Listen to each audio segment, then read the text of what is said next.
Shalom, bendiciones. En esta oportunidad te vengo a hablar de la parashá Bamidbar. Esta parashá significa en el desierto y abarca desde el capítulo 1.1 de Números al capítulo 4.20. Y la parashá comienza así.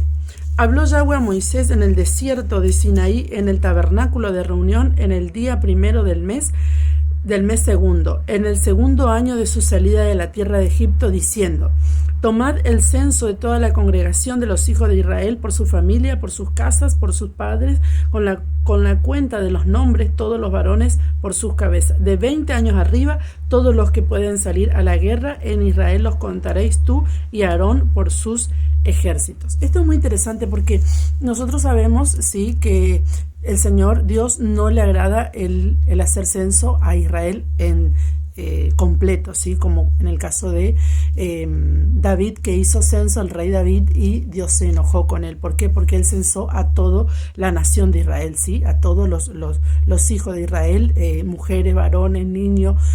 Acá Dios está pidiendo censo de los que pueden salir a la guerra. Y yo creo que aquí Dios nos da una enseñanza, ¿sí?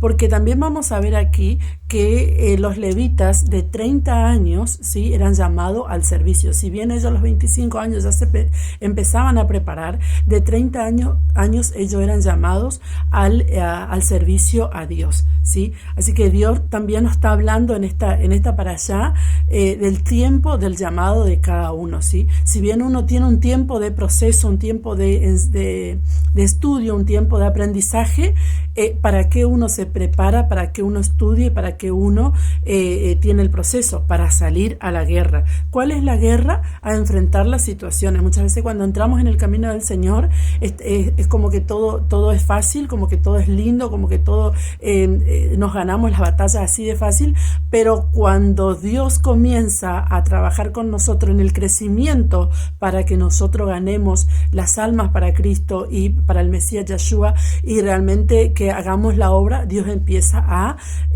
permitir unas batallas un poquito más duras. Entonces, para eso nos preparamos, ¿sí? Para salir a la guerra y para ganar las batallas, por supuesto, y para también edificar y enseñar al otro que viene detrás, ¿verdad? Y en el capítulo 2 de Número dice así, dice 2:3, dice: estos acamparán al oriente, al este, la bandera del campamento de Judá por sus ejércitos, y el jefe de los hijos de Judá, Naasón, hijo de Aminadab, su cuerpo de ejército con sus contados 74,600, junto al campamento de los de la tribu de Isaacar y junto al campamento de la tribu de Zabulón. Esto es muy interesante porque Judá sí estaba al frente, al oriente, dice.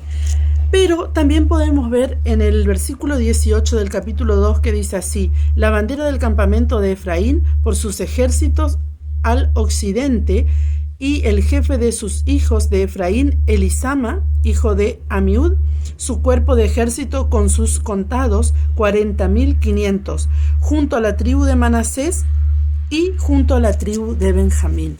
Es muy interesante porque ¿quién va al frente? Judá. Y del otro lado, ¿quién va? Efraín.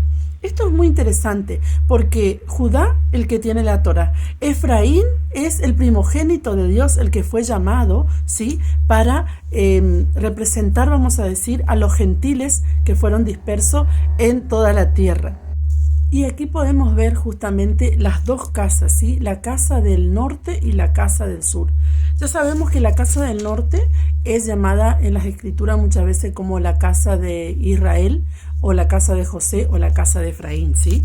Entonces podemos ver, ¿por qué la casa de Efraín? Porque quien llevó a dispersar, vamos a decir, al pueblo de Israel fue justamente Jeroboam, que era de Efraín, ¿sí?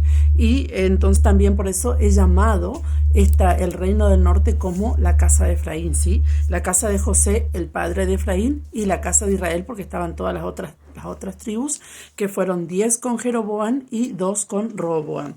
Entonces podemos ver aquí algo muy interesante también de esta parashá en el capítulo 3, 11, dice así: habló además Yahweh a Moisés diciendo: he aquí, yo he tomado a los levitas de entre los hijos de Israel en lugar de todos los primogénitos, los primeros nacidos entre los hijos de Israel, pues míos los levitas. ¿Por qué? Porque siendo que Dios había dicho ya, podemos ver en Éxodo 13:1 que Dios había hablado que los primogénitos eran de él. Pero ¿qué sucedió con los primogénitos? Ellos pecaron, ¿sí? Y tomaron, justamente, tomó la primogenitura, en ese caso Leví, porque los primogénitos pecaron con el becerro de oro. Entonces ahora tenían que redimir los levitas a los primogénitos. A todos los primogénitos. Entonces Dios mandó contar, ¿sí? Mandó contar todos los primogénitos que había en Israel, ¿sí? Y de un mes para arriba, y a los levitas. Entonces, los levitas, si eran mayor, justamente eran 22.273 los primogénitos, los primogénitos, y los levitas eran de 22.000. Sí, dije bien, 22.000 los levitas y 22.273 los primogénitos. Entonces podemos ver que habían 273 primogénitos que no tenían un levita que los redima, entonces que ellos tenían que hacer pagar, ¿sí? Esto es muy interesante porque podemos ver que los levitas eran los que redimían a el pueblo de Dios.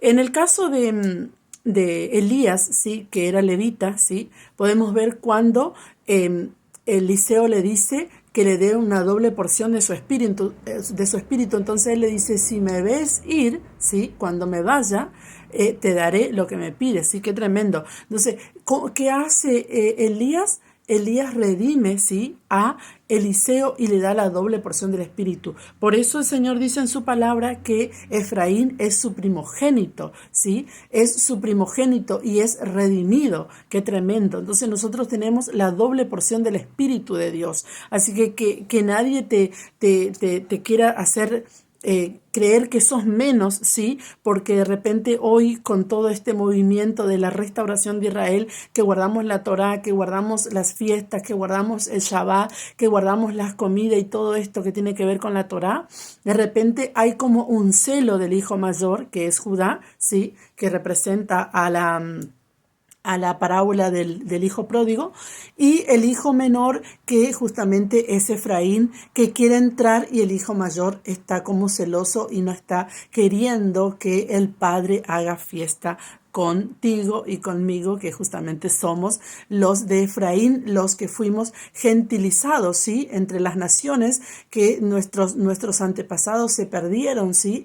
Y realmente fueron a adorar a otros dioses, y hoy, en este tiempo, ¿sí? Desde el 2000, 2009, 2010, Dios está restaurando a Israel y está llamando a Israel a casa. Así que Dios te bendiga y que realmente puedas recibir tu identidad de Israel, de hijo de Dios que somos, porque nosotros no somos la iglesia que reemplazó a Israel.